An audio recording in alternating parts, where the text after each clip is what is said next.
जितनी देर सत्संग हो, वाणी हो, उतनी देर आप शांति पे सुनते रहे, क्योंकि ये मनुष्य चोला बड़ा कीमती है। ये इतना कीमती है मनुष्य चोला, आप इस चोले के लिए देवी देवता भी तरसते हैं। और हम तो फिर धोखे के अंदर बैठे हैं, क्योंकि मनुष्य चोला ले लिया हमने, उस परमात्मा की भक्ति नहीं करे तो फिर मनुष्य चोला लेने का क्या फायदा है। और मनुष्य चोले के अंदर हम आए हुए हैं और हमने उस परमात्मा की भक्ति करनी है, क्योंकि ये परमात्मा से मिलने का दरवाजा है। मनुष्य चोला जो है ये परमात्मा से मिलने का दरवाजा है। परम संत हजूर ताराचंद जी महाराज, उन्होंने तो कितनी शिक्षा दी है। कबीर साहब ने कितनी शिक्षा दी, नानक साहब ने कितनी शिक्षा दी, रैदास ने हमारा कितनी शिक्षा दी, और धर्मदास ने भी बहुत शब्द बनाए। तो हम फिर भी नहीं समझे उनकी बातों को, क्योंकि संत महात्मा जो आते हैं वो संसार की रचना करने के लिए नहीं आते। वो तो संसार में जो जीव है उनको लेकर के अपने धाम में चले जाते हैं। तो संसार के अंदर जितने जीव आए हुए हैं, भाई शब्द गा रहा था और उन्होंने भी गाया शब्द, तो हम फिर भी नहीं समझते। क्यों नहीं समझते? अब 84 से तो गुरु बचाता है, गुरु के बिना हमारे को 84 से कोई नहीं बचा सकता। चाहे आप होम करो, यज्ञ करो, पूजा पाठ करो,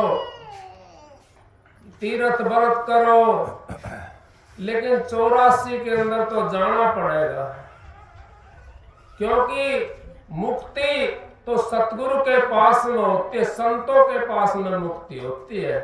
होम यज्ञ तीर्थ से हमारा यहाँ का काम चल जाएगा। परम संत हजूर ताराचंद जी महाराज कहते हैं, संत जो होते हैं वो हमारा आदत भी बनाते हैं और जगत का भी काम करते हैं। कैसे करते हैं? महाराज जी कहते हैं, जो अपने शिष्य को 2 रोटी नहीं दे सकता वो मुक्ति कैसे देगा? मुक्ति कैसे मिलेगी हमारे को, जो हम 2 रोटी के लिए अगर भागते रहते, गुरु हमने बना लिया और 2 रोटी के लिए भागते रहे, तो गुरु की कमी नहीं है उसके अंदर। कभी आप यूं सोचते हैं गुरु की कमी है, कमी तो हमारी अपनी है खुद की, क्योंकि हमने गुरु तो बना लिया, नियम नहीं अपनाए। अगर नियम अपना लेते, गुरु का बताया हुआ वचन के ऊपर चल पड़ते हम, तो 2 रोटी भी हमारे को मिलती रहेंगी और हमारी आदत भी बन जाएगी, आगे का रास्ता भी हमारा खुल जाएगा। इस करके संत सतगुरु की शरण में जाना बहुत जरूरी होता है। और 84 का वंश से संत सतगुरु काट सकते हैं, क्योंकि संत सतगुरु ऐसे कारीगर हैं। अब वो माड़ जैसे रेत का कुआं होता है, उस रेत के कुएं के अंदर बाल्टी लगी हुई होती है, लेकिन अपने समय के ऊपर वो पानी भर के ले आएगी। अगर कोई कारीगर हो तो वहां से बाल्टी को काट करके पहले लगा देता है उसको। संत सतगुरु हमारे को 84 की मार से छुटा देते हैं, और उस मार से छुटा करके हमारे को वो सत धाम के अंदर ले जाते हैं, उस राधा स्वामी धाम के अंदर ले जाते हैं, उस सतलोक के अंदर ले जाते हैं। संत सतगुरु हमारा पैंडा छुटा देते हैं। जामन मरण दुख अति भारा, बिच्छू डंक मारे कई हजारा। एक जन्म के अंदर आप तो सारे मनुष्यों का चोला है आपके पास में। आप जानते एक जन्म के अंदर कितना दुख पड़ता जीव, बहुत ज्यादा दुखी रहता है। अब गिनना शुरू करें हम, जब से पैदा हुए हैं और अब तक के कितने दुखी हुए हैं। और भी ज्यादा दुखी होना पड़ता है बुढ़ापा जब आ जाएगा, जब दुख का पता पड़ेगा। इससे पहले दुख का पता नहीं पड़ता, कम पता पड़ता है। बुढ़ापा जब हमारे को आ जाता है तो जितना बचपन गया, जितनी जवानी गई, उसको भी याद दिला देगा। उसको याद दिला देगा। कैसे दिलाएगा? हाय हाय करने खाट के अंदर पड़ करके कोई भाग्य जीव होता है, कोई बिरला होता है जिसका कर्म अच्छा करा होता है, जो दुख पाता नहीं है। जिन्होंने संतों का सहारा लिया, जिन्होंने अपने दुख को पहले काटना शुरू कर दिया। संत सतगुरु जो नाम देते हैं हमारे को, वो दुख काटने का जरिया बता देते हैं। जैसे किसी का दुख हो रहा हो, डॉक्टर के पास में चला गया तो डॉक्टर ने दुख तो नहीं काटा, उसने एक दवाई की गोली दे दी उसको, या उसको इंजेक्शन लगा दिया। उस इंजेक्शन से हमारा दुख कम हो गया। दुख तो हमने काटे हैं। इसी तरीके से संत सतगुरु हमारे को नाम देते हैं और नाम लेकर के हम उस नाम की लाइन पर चलते हैं। उसके अंदर हम दुखी भी होते हैं थोड़ा सा, क्योंकि नाम पर चलना सबके बस की बात नहीं है। उसके अंदर दुख भी पैदा होता है। भजन में बैठते हैं, कभी हमारे को काम सताता है, कभी हमारे को लोभ सताता है, कभी हमारे को मोह सताता है, कभी हमारे क्रोध सताता है, कभी हमारे को अहंकार सताना शुरू कर देता है। क्योंकि 5 विषय इस जीव के साथ में भारी लगे हुए हैं। इन 5 विषयों का काबू करना वो सतगुरु के नाम से काबू होगा। सतगुरु का नाम जब तक आप इस छठे चक्कर के ऊपर नहीं पहुंचोगे, इतना इन 5 विषयों के ऊपर काबू नहीं हो सकता। चाहे कितना भी काम करे, कितनी मेरी तरह दाढ़ी बढ़ा ले, चाहे कितना भी होम यज्ञ करे, चाहे कितना तीर्थ व्रत करे, लेकिन हमने जब तक यहाँ नहीं पहुंचेंगे इस जगह के ऊपर, जब तक हमारा ये इनके ऊपर काबू नहीं हो सकता। तो काबू हमने करना है तो सतगुरु का सहारा से करना है।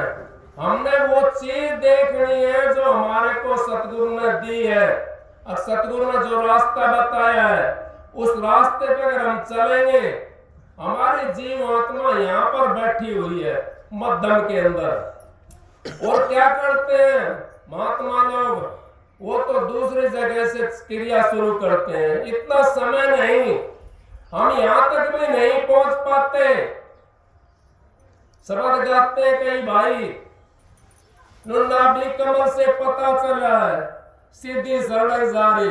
जब तेरा जीव यहाँ पर बैठे हुआ है तो नाभि कमल में क्यों जाएगा? क्या जरूरत है नाभि कमल में जाने के लिए? हमें पहाड़ पर चढ़ना है और हम बीच के अंदर खड़े हैं, तो क्या पहले नीचे उतरेंगे? नहीं, हम जहां पे खड़े हैं वहीं से शुरू हो जाएगा हमारा ऊपर चढ़ना। हम बीच में खड़े हुए हैं, हम इस जीव के बीच में खड़े हुए हैं। इसी जीव को हमने ऊपर पहुंचाना है।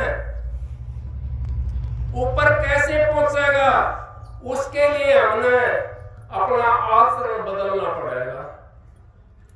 अपना जो आपका व्यवहार है वो बदलना पड़ेगा।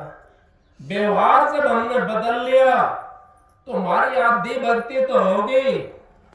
यूं कहते हैं कोई शरीफ आदमी होता है तो उसके लिए यूं कहते हैं भाई बड़ा सज्जन आदमी है, बहुत सज्जन है।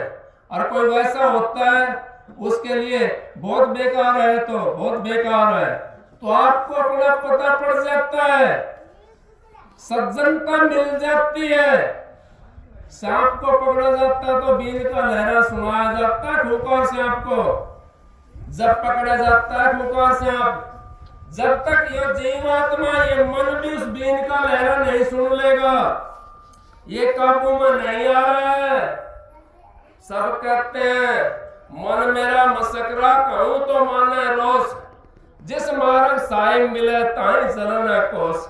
और जिस मार्ग को मालिक मिलता है उसकी तरफ तो एक कोस भी नहीं चलता, और जिस डगर के ऊपर मालिक नहीं मिलता उस डगर तो हम हजारों कोस चले जाते हैं, लाखों कोस चले जाते हैं। लेकिन आपने नो भी पता है और मालिक तो है, सबने पता है जिसके सहारे तो सृष्टि चली हुई है, संसार चला हुआ है, सबने पता है और मालिक तो है। अब आप याद करते हो किसी को और वो 1000 कोस पे हो तो क्या उसको उसकी नहीं जाएगी? उसको उसकी पहुंच जाएगी, हजारों कोस पे हो। क्या चीज मिला? भाई ने शब्द कहा तार से तार मिला के देख ले, आया बुलावा चिट्ठी पढ़ के देख ले। अब चिट्ठी को पढ़ के देख ले, उस मालिक से जब हम तार मिलाएंगे अपना, उस मालिक के पास में जरूर हिचकी जाएगी और मालिक भी फिर हमारे से वो बुलावा करेगा, अब आजा भाई तू आजा सतगुरु नैनन में, नैन झांप लू तोय, ना मैं देखूं और को और ना देखण दो तोय। अब मैं और किसी को भी ना देखूं और तेरे को भी ना देखने दूं। उस सतगुरु की याद करनी है हमने, उस मालिक की याद करनी है। सतगुरु के बिना हम उस देश के अंदर नहीं पहुंच सकते, चाहे आप कितने बड़े उसका बन जाओ, बड़े बनने से नहीं बनेगा काम। नन्ना सा बन के रहना रे जगत में, तजदे न गर्भ गुमाना, हमने छोटा सा बन के रहना है। छोटे बन गए तो हमारा वो जो गर्भ गुमाना था वो तज गया, हमारा अहंकार पड़ गया नीचे। अहंकार पड़ गया तो परमात्मा हमारे पास अहंकार के अंदर 60,000 यात्रियों का बड़ा बताया महाराज परम संसार सुनी है। 60,000 यात्रियों का बड़ा है अहंकार के अंदर। जैसे दूध के अंदर घी है और दूध को गर्म करें नीचे से हाथ जलाओगे, उसकी ताकत कहाँ जाती है? वो मलाई के अंदर चली जाती है। ऐसे ही अहंकार और गुस्से के अंदर हमारी जो ताकत है वो खारिज हो जाती है। हमने गुस्सा भी नहीं करना चाहिए, हमने उस अहंकार को भी छोड़ देना चाहिए, क्योंकि अहंकार हमारा सबसे बड़ा दुश्मन है। अहंकार मरे मरे दुश्मन सारे, और सारे दुश्मन मर जाते हैं हमारे अहंकार को एक मरने से। और अहंकार नहीं मरा हमारा तो हम दुश्मन को उसको मार नहीं सकते। दुश्मन तो हमारे अंदर में बसे हुए हैं। कबीर साहब ने कही है, तेरी नगरी में 5 नहीं थे, नगरी थी गुलजार, इन 500 ने खबर पड़ी, तेरा दिन न शहर उजाड़। तेरी तो रैयत खोटी रे, मन भाई तू किसका सरदार, तेरी तो रैयत खोटी रे। अब ये मन जो है ना, ये सरदार है, इसकी रैयत इसने 5 अपने इतने विषय दे दिए। तेरे नगरी में 5 नहीं थे, इतना बच्चा रहता है ना, इतना उसके अंदर कोई चीज नहीं होती, 5 का प्रवेश नहीं होता। जब वो थोड़ा सा जवान हो जाता है तो 5 चीज उसके अंदर आ जाती है, 5 चीज प्रवेश हो जाती है उसके अंदर। फिर तेरे नगरी में 5 नहीं थे, नगरी थी गुलजार, और उन 5 जब खबर पड़ जाए सारा शहर उजाड़ दिया जाता है। सारा आपने पता है कितने ऋषि मुनि महात्माओं का भी उन्होंने बेकार कर दिया, क्योंकि जो अपनी मर्जी से चलता है ना वो बेकार हो जाता है। और जो गुरु की मर्जी से, गुरु बढ़ाए सब बढ़े, बलकर बढ़े न कोई, हिरणा कुछ रावण बढ़े, जड़ा मूर्त देखो। रावण के पास में किसी चीज कमी थी, लेकिन रावण के पास में कमी थी कौन सी? अब गुरुमुख नहीं था वो, गुरु तो बनाया था उसने, लेकिन गुरु संसारिक गुरु था। गुरु तो आप सबका है, कोई ना कोई। जो हमारा खाना खाना सिखाता है वो भी हमारा गुरु है, पानी पीना सिखा दिया वो भी हमारा गुरु है, जो हमारे को उंगली पकड़ के चलाना सिखाता है वो भी हमारा गुरु है। लेकिन वो तो गुरु है, हमने तो वो सतगुरु चाहिए जो यहाँ भी दर्शन दे और अंतर के अंदर भी दर्शन दे हमारे को। उसको अंतर बाहर की जो आंखें देखती सारा झगड़ा झूठा है, अंतर की आंखों से देखो घटना खेल अनूठा है।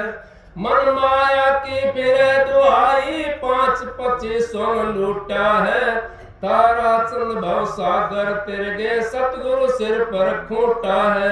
और जो बाहर की आंख देख रही है आप लोगों की, वो सारा फना फनी है, वो हमारे साथ नहीं जाएगा।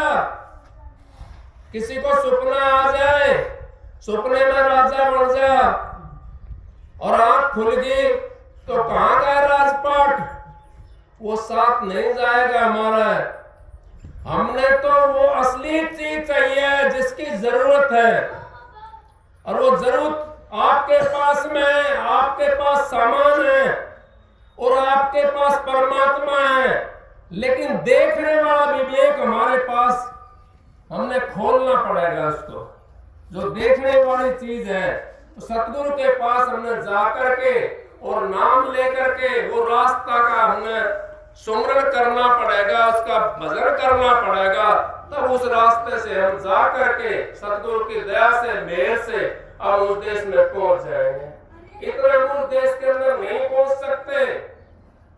पोथी पढ़ने से तो पंडित बन सकते हो, वेदाचारी बन सकते हो, लेकिन वो विद्या अलग है और ये विद्या अलग है। ये विद्या तो इस शरीर के अंदर ही है, शरीर के अंदर तो सारी चीज है, इसके अंदर तो सारी चीज है, लेकिन हमारे को दिखाई तो नहीं देती। दिखाई कैसे देगी? जब हमारे सामने प्रकट हो जाती है। अरे मान लो आप सही हो और किसी का दर्द होगा, वो दर्द कहीं से आया है?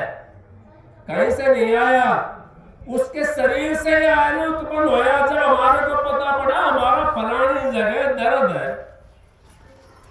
इसी तरीके से जब हम सूरत को अपने को उस कमान के ऊपर चढ़ाएंगे तो हमारे को वो देश, जिस देश के अंदर हम जाएंगे वो देश हमारे को देखना शुरू हो जाएगा। तब हमारे को विश्वास होगा, तब हमारा मन रुकेगा, हाँ भाई ये तो चीज असली है।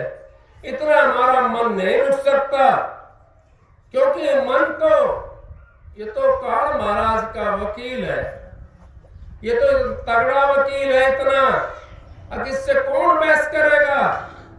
एक भाई था, वो राजा के पास में चला गया। राजा कहने लगा, अरे भाई ये बकरा है मेरा, इसको दबा के लेना है। ने बोला ठीक है महाराज मैं ले आऊंगा।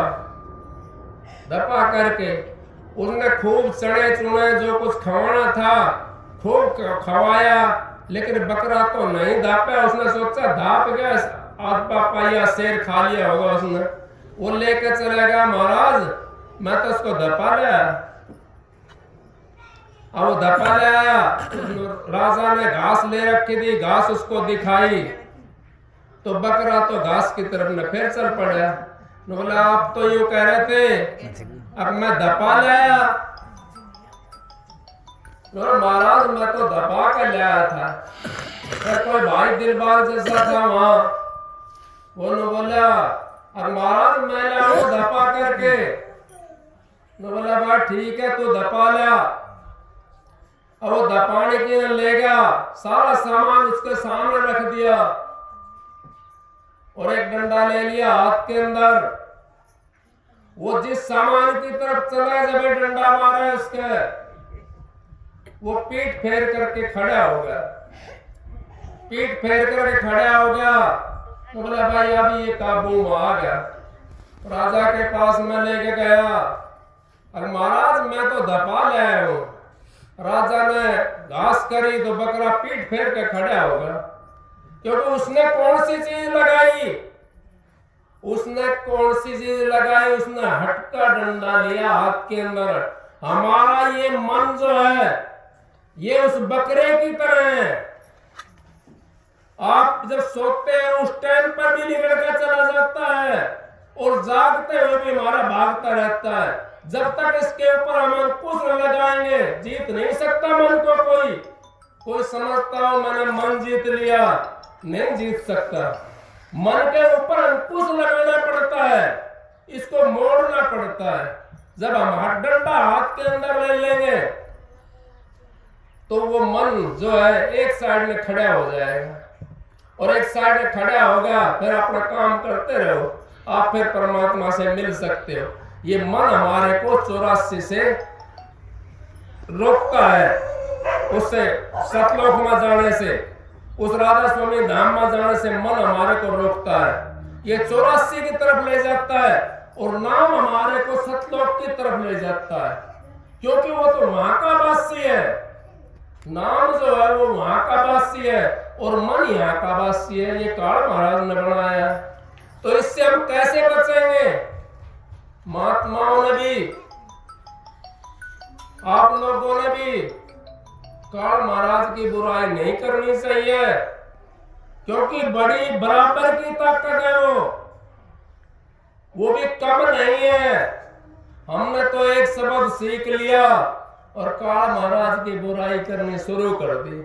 फिर क्या करेगा? काल अपना रूप धर के और हमारे सामने आ खड़े होता है। कोई ऐसा फंड रचा देगा जिसमें फंसा देगा, लेकिन जो संत होता है वो फंसता नहीं है फंड के अंदर। कबीर साहब के पास में माया आ गई, कहने लगी, बूढ़ी का रूप धर रखा था माया ने, कहने लगी, महाराज मैं आज की रात यहाँ आपके पास में रुकना चाहती हूँ। बोला कोई बात नहीं माता जी, आप रुको, अब मेरा एक नियम है। बताओ। अब मैं अपने वासन में भोजन खाती हूँ, ठीक है, कोई बात ना, खा लेना। प्रसाद बना दिया, वो भोजन था, उसको दे दिया। अब वो सोने के बर्तन ले रही थी, सोने के बर्तन ले रही थी, काट करके उसने वो बर्तनों में धलवा लिया और खा करके बर्तन वहीं पे छोड़ के चलने लगी। कबीर साहब कहने लगे, माता जी सुनो, हम तो 2 पैसे के अंदर कहीं 10 रुपए पड़े हो ना, फटते से जेब के अंदर धर के चल पड़ते हैं। हमने ये देखा ये पैसा किस चीज का है, या हमने कमाया था, या हमने कोई मेहनत करके ले आए थे इसको? नहीं, उसको आप अगर आपको 10 रुपए कहीं मिल जाते हैं, 50 रुपए मिल जाते हैं, 500 रुपए मिल जाते हैं, आप उसको दान में लगा दो तो आपका भला हो जाएगा।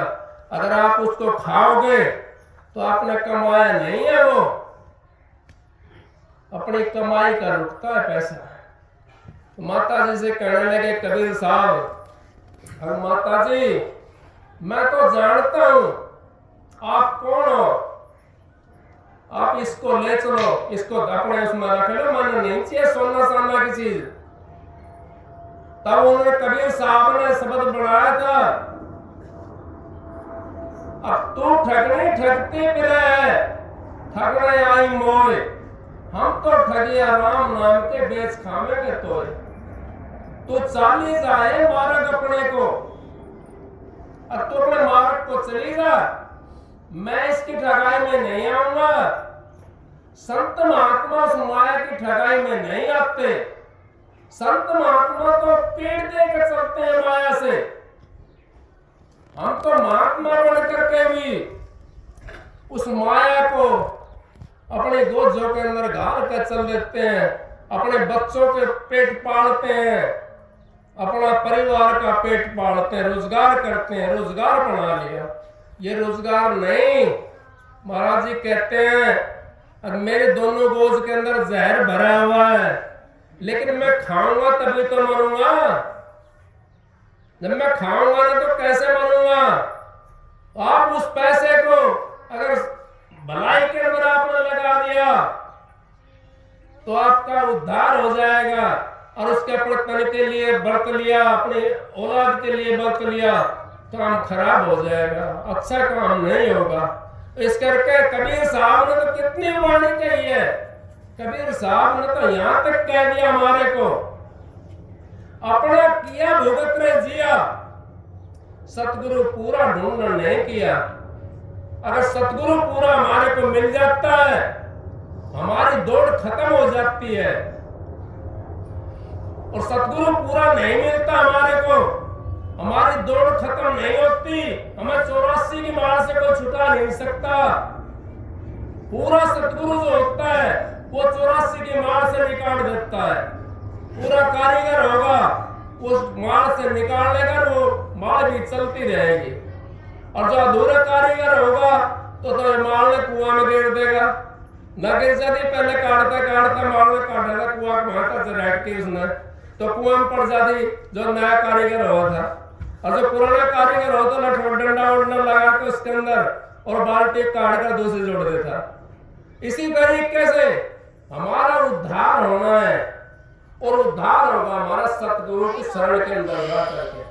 हम तो क्या कहते हैं, सुनो समझते हैं, किसी के ये प्रश्न उठा होगा, और हम तो देवी देवता पूजते हैं, देवी देवता पूजते हैं, हमने नाम ले लिया तो इनकी पूजा कौन करेगा? महाराज जी क्या कहते हैं? महाराज जी ये कहते हैं, नाम लिया जिन्हें सब किया, योग यज्ञ आचार तीर्थ व्रत परशुराम सभी नाम की लार। और जितना तीर्थ व्रत है वो सब नाम की लार मौज है। देवी देवता भी हमारा ऊपर फूल बरसाते हैं जिस टाइम नाम मिलता है, क्योंकि वे उस सामने खड़े हो जाते हैं। कबीर साहब की मैंने मिसाल सुनी थी, माता जी के पास में भाई चला गया, कबीर साहब से मिलने वाला था, वो चला गया, वहां पर पहुंचा, कबीर साहब नहीं थे। कबीर साहब कहाँ पे गए होते? कबीर साहब शमशान में गए होते किसी के दाग के ऊपर। तो माता जी से कहने लगे, मन तो मिलना जरूरी था, मेरे पास इतना टाइम नहीं है।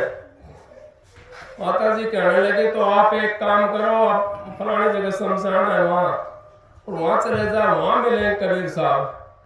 मेरे को पहचान तो है नहीं शमशान में, किससे पूछता ढूंढ लूंगा मैं कबीर साहब कौन है? नो, जिसके सिर के ऊपर ताज दिखाई दे वही कबीर साहब है।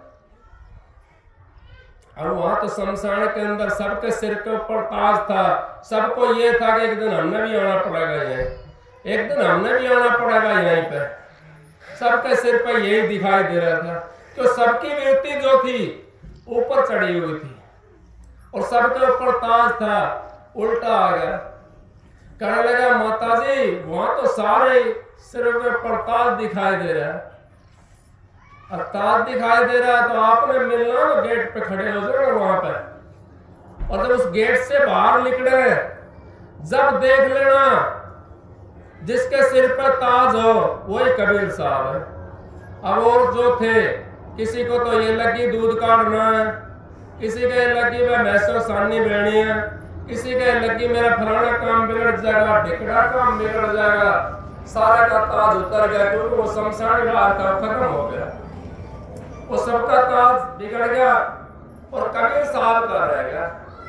कबीर साहब के चरणों में लेट गए, महाराज मेरे को क्षमा करो, मैं तो आपसे मिलने के लिए आया था, मेरा तो प्रश्न अपना आप पूरा हो गया, वो तो नाम के लिए आया था आपके पास में। तो यही हमारी वृत्ति है, हमारी वृत्ति अगर 10वें द्वार के ऊपर टिकी रहेगी, संत महात्माओं की बात कर रहा हूं मैं, और आप तो गृहस्थी हो, आपने तो काम सारा करना पड़ेगा क्योंकि आप गृहस्थी हो। और संत महात्मा जो है, अगर उनकी वृत्ति 10वें द्वार से नीचे उतरती है तो उसका भी ताज खत्म हो जाता है, उसका ताज खत्म हो जाता है, वो भी 84 की लाइन में लग जाता है, 84 की लाइन में लग जाता है। उस 84 से हमें बचना है। हम संत महात्मा होकर के महाराज जी कहते हैं, अगर कान पढ़वा लिया और ना घर का रहा ना गृहस्थ का रहा, ना तो गृहस्थ का रहा और ना घर का रहा। भाई शब्द कहा था गुलाबनाथ का, भानीनाथ का, वो दोनों गुरु चेले थे, भानीनाथ और गुलाबनाथ। और वैसे चाचा भतीजा बताओ, कोई भाई भाई भी बताता है, तो मेरे को पता नहीं, मैं उस टाइम में था नहीं। कहने लगे गुलाबनाथ, भानीनाथ जो था वो शमशानी राग था उसके पास में, वो शमशान के अंदर जाता था, 1 घंटा 1 घंटा शमशान को जगा करके और अपने रिद्धि सिद्धियां को प्राप्त करता था। और दूसरा जो घर में सो रहा था, सोचा अब भाई देखो गुरु कहाँ जा रहा है। और गुरु के पास में देखा गुरु को शमशान में जा रहा, शमशान में उसने अपने क्रिया शुरू करी। वो शमशान उस दिन नहीं जागा। किसी समय में गुरु चेले को तारता है और किसी समय में चेला गुरु को तारता है। कबीर साहब ने रामानंद जी तारे और महाराज ताराचंद जी ने अरमान साहब तारे और गोरखनाथ ने अपना गुरु मच्छंदर तारा।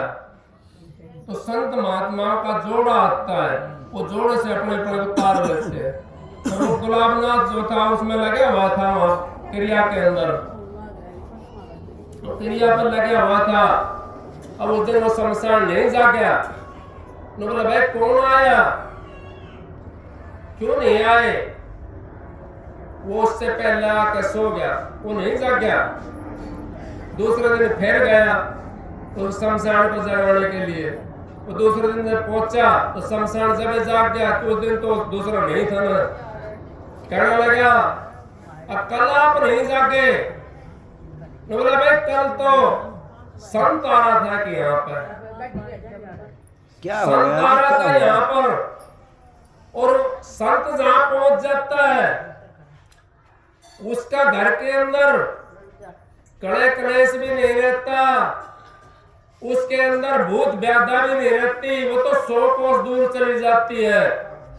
बोले हम तो उसका डर के मारे यहाँ से हम शमशान छोड़ना पड़ा, उसका डर के मारे। ये संतों की बात बता रहा हूं मैं आपको। आप तो वैसे ही बहक जाते हो, बहकना नहीं है। हमने मनुष्य चोला मिला हुआ है, हमने उस परमात्मा से मिलने का दरवाजा मिला हुआ है। अगर इस दरवाजे को हम चूक गए फिर 84 के अंदर चले जाएंगे। ये दरवाजा है हमारा परमात्मा से मिलने का। इसके बिना कोई परमात्मा से नहीं मिल सकता और इसके बिना अपना कर्म का बोझ भी नहीं उतार सकता। हम तो खा खा करके चले जाते हैं, ये देना पड़ेगा आज नहीं तो कल। रामायण के अंदर लिखा है 5वां वेद बताया महाराज। जो रामायण हमारे जो रामायण है ये 5वां वेद बताया। उसके अंदर लिखा है जो जैसी आशा जहां आशा तहां बासा, जैसा पीवे पानी वैसी बोले वाणी, जैसा खावे वैसा हो जाए। फिर क्या रहेगा कमी? कुछ भी कमी नहीं रही। तो इस तरीके से हमारे को संत महात्मा बचा देते हैं। और ये मनुष्य का चोला जो परमात्मा से मिलने का आखिरी स्टेज है। इसके बाद में अगर चोला ये खत्म होगा, हमारा परमात्मा का नाम नहीं लिया, अपने उस मालिक को नहीं टोया, तो फिर 84 में हमें जाना पड़ेगा। 84 का भोग भोग करके फिर मनुष्य चोला मिलेगा। इस करके हम उसके लिए तैयार हैं, या तो परमात्मा से मिलना है या फिर दुखों से मिलना है। दोनों चीजें में से एक चीज के लिए हमें तैयार रहना पड़ेगा। अगर ये मौका मिला हुआ, इससे बढ़िया मौका नहीं मिल सकता, इससे बढ़िया जगह नहीं मिल सकती। अगर हमारा जन्म महाराष्ट्र की साइड में हो जाए, वहाँ मच्छी और झींगर ऐसी चीज खानी पड़ेगी, क्या बदल कर लेंगे? नहीं कर सकते। आपको तो ऐसी जगह जन्म मिला हुआ है जहाँ अन्न भी पैदा होता है और वो दूध राम रस होता दूध, वो भी आपके पास है यहाँ पे। उसको भी खा करके अगर आप भजन नहीं कर सकते तो फिर क्या फायदा? और झींगरे में खाएंगे वहां पर जा करके, उनको मच्छियों खाएंगे नहीं, उसका तो हमें देना पड़ेगा। इस करके आपको तो बढ़िया जगह जन्म मिला हुआ है, उस परमात्मा की भक्ति करो। गुरु बनाना जीव के लिए बहुत जरूरी होता है। अगर गुरु बना लिया हमने, रास्ते का पता मिल गया हमारे को, तो एक दिन न एक दिन जैसे हमारे को उसकी आती है, इसी तरीके से हम उस सतगुरु के पास में पहुंच जाएंगे। सतगुरु उसके अंदर मिला हुआ है। टंकी के पास में हमने तार ले जाकर छोड़ दिया, टंकी में नहीं लगाया, क्या बिजली आ जाएगी हमारे पास में? चाहे कितनी लंबी लाइन दाब के ले जाओ आप, और छोटा टुकड़ा लेकर टंकी में लगा दो, वहीं बल्ब लगा दो इसका, तो बिजली आ जाएगी। टंकी में बिजली है तो, और ट्रांसफार्मर डेड पड़ा है और उसमें तार लगा दिया आपने तो भी बिजली नहीं आवेगी। बिजली तो चालू ट्रांसफार्मर में लगा होगा ना, तभी आवेगी।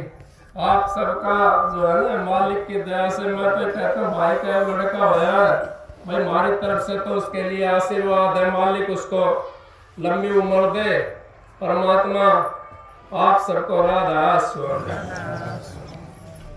राधा।